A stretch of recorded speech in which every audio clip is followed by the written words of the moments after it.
বক্সের ভিতরে বিপদ সীমানায় দুইজনকে কাটিয়ে বার পোস্টে লেগে গোল হয়ে গেল। আসসালামু আলাইকুম প্রিয় দর্শক, আমি সজীব হোসেন। ওসমানগঞ্জ মাধ্যমিক বিদ্যালয়ের ফুটবল টুর্নামেন্টে আজকে দুইটি শক্তিশালী দল মোকাবেলা করবেন। মোস্তফা কামাল একাদশ বনাম রবীন্দ্রনাথ ঠাকুর একাদশ।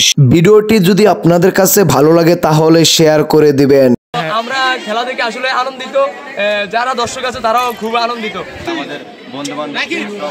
কর্নার কিক বক্সের ভিতরে বিপদ সীমানায়, সেখান থেকে বলটি মাঝ মাঠে ক্লিয়ার করে পাঠিয়ে দিলেন। আবারও আক্রমণে রবীন্দ্রনাথ ঠাকুর বক্সের ভিতরে ঢুকেছেন, বিপদ সীমানায় বলটি গোলকিপার কিন্তু বুকে জড়িয়ে নিলেন। আবারও মাঝ স্থান থেকে বাম পাশ থেকে রবীন্দ্রনাথ ঠাকুর বক্সের ভিতরে ঢুকে চেষ্টা, দুইজনকে কাটিয়ে বলটি মেরেছেন বার পোস্টের উপর দিয়ে। আবারও বক্সের ভিতরে বিপদ সীমানায় বাম প্রান্ত থেকে আক্রমণে মোস্তফা কামাল। ইতিমধ্যে ম্যাচটি শেষ হয়ে গেল। আজকের ম্যাচে 1-1 গোলে ম্যাচটি ড্র হয়ে গেল। নতুন ভিডিওর জন্য আমার চ্যানেলে চোখ রাখুন।